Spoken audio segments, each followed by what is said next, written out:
Hello student, my self doctor Priyanka. आज मैं आप सबके सामने अपनी फ्रीक्वेंटली आस्क्ड क्वेश्चन की सीरीज़ में वीडियो नंबर 15 में डिस्कस करने वाली हूँ issues of Indian planning. Students, जैसे कि हमने पिछली वीडियो में डिस्कस किया था अपने long term goals of Indian planning system, उसी के साथ we can expect this combined question as issues in Indian planning. जैसा कि हम सब जानते हैं कि इंडियन प्लानिंग हमारी 1950 से चल रही है, प्लानिंग कमीशन के तहत, which is now known as NITI Aayog. तो इस कमीशन का काम होता है 5 ईयर प्लान्स बनाना। अब 5 ईयर प्लान्स के गोल्स क्या होते हैं वो तो हमने कल बात की, बट अब इन प्लानिंग्स में कुछ इश्यूज भी होते हैं और वो इश्यूज क्या है वो आज हम डिस्कस करने लगे। तो क्या इश्यूज रहे हैं प्लानिंग के अंदर? कुछ कमियां रहती होंगी हर चीज़ में। देखिए, कोई चीज़ अगर गवर्नमेंट करती है तो उसमें कुछ कमियां भी रहती है। तो वो कमियां क्या है, हम आज उस कमियों को डिस्कस करने वाले हैं। तो हमारी सबसे पहली अगर हम बात करें कमी की, तो वो है फॉल्टी प्लानिंग। सबसे पहला इशू जो इंडियन प्लानिंग सिस्टम में रहता है वो है faulty planning. What do you mean by faulty planning? Faulty planning का मतलब होता है जब प्लानिंग उस दिशा में ना हो जिस दिशा में होना चाहिए। दैट मीन्स जिस कारण से हम प्लान कर रहे हैं या जो चीज़ एक्चुअल प्लानिंग में होनी चाहिए वो प्लानिंग में नहीं हो रही है, जबकि उसका बेनिफिट कहीं और जा रहा है या वो प्लानिंग किसी और डायरेक्शन में जा रही है, तो that is known as faulty planning. और ये इशू इंडियन प्लानिंग सिस्टम में बहुत ज़्यादा है। कहने का मतलब ये है कि गवर्नमेंट को जिस डायरेक्शन में वर्क करना चाहिए, जैसे अगर हमारा एजुकेशन सेक्टर इन नीड है मनी के या हमारा हेल्थ सेक्टर इन नीड है मनी के, तो गवर्नमेंट को उस डायरेक्शन में काम करना चाहिए। अब मैं इसका एक आपको प्रैक्टिकल एग्जांपल देती हूँ।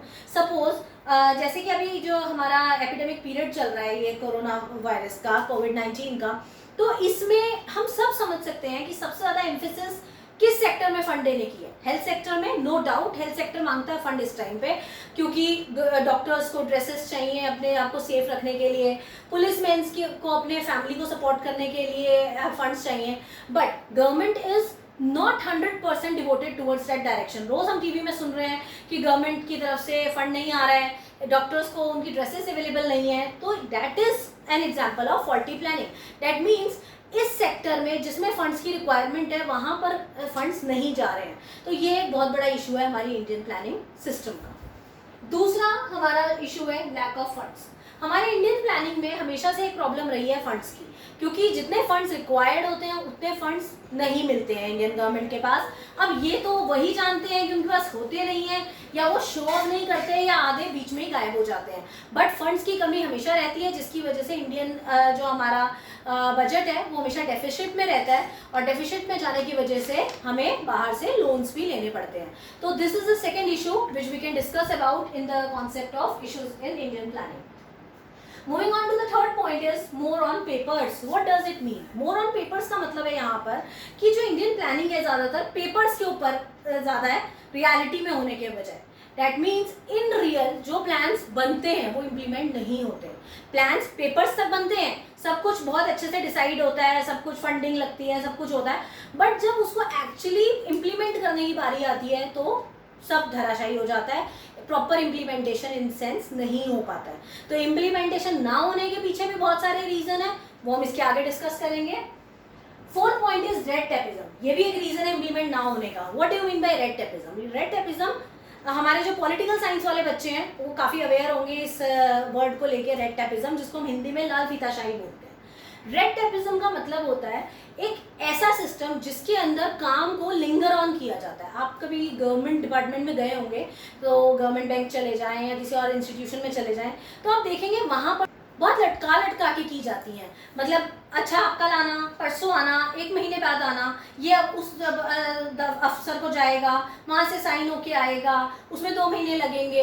तो ये जो चीज़ें हैं ना, जिसमें चीज़ों को लिंगर ऑन किया जाता है, जिसमें सिस्टम को लिंगर ऑन किया जाता है, काम को लटकाए रखो, कई साल निकल जाए तब तक भी काम ना हो, फाइलों पे फाइलें बंदी चली जाती हैं।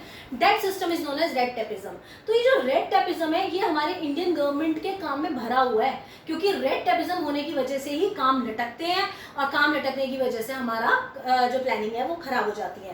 तो red tapism is also an issue of Indian planning. Now fifth point is corruption. Corruption ये तो मतलब एक बहुत ही कॉमन वर्ड है, हम सबकी लाइफ में हम सब जानते हैं, हम सब ने झेली भी हुई है। करप्शन का मतलब होता है धोखाधड़ियाँ करना, धोखेबाजियाँ करना। अब ये तो सरकार करती है, मैं ज़्यादा इस टॉपिक को बहुत ब्रॉड सेंस में नहीं लेके जाऊँगी, this you can understand very well कि करप्शन की वजह से, कुछ करप्ट ऑफिसर्स की वजह से जो फंडिंग है वो रुक जाती है बीच में, या वो फंडिंग प्रॉपर उस जगह पर नहीं जाती जिस जगह पर जानी चाहिए, जिसकी वजह से सरकार की प्लानिंग भी खराब हो जाती है। मैं ये नहीं कहूँगी हर ऑफिसर्स करप्ट होते हैं, but corruption is there in the veins of your government.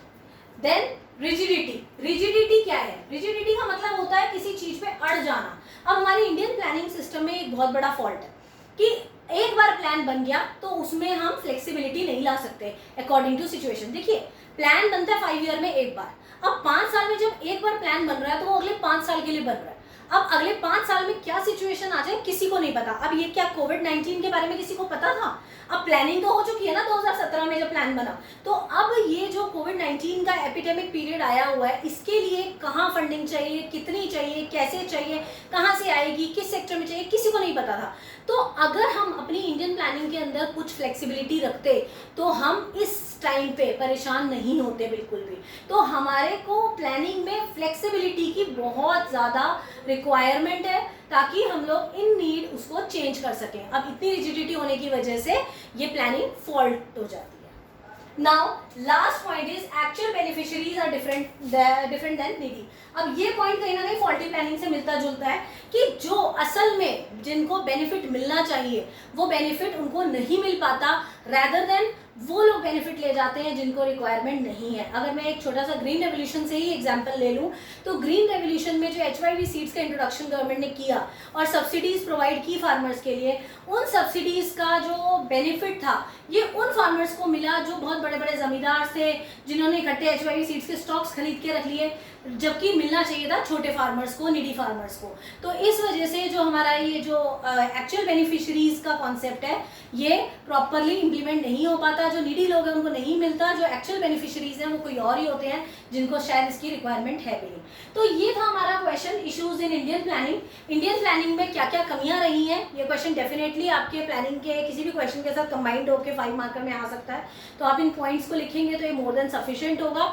इसके साथ आपका फाइनल ईयर वाले इकोनॉमिक्स के बच्चों का 5th चैप्टर खत्म होता है। इसके बाद हमारे सिर्फ 2 चैप्टर्स रह गए हैं जिसको मैं अपनी आने वाली 2 या 3 वीडियोस में कवर कर दूंगी। तब तक के लिए आप मेरे चैनल को यूं ही सब्सक्राइब कीजिए और वीडियो को प्लीज लाइक कीजिए। Thank you.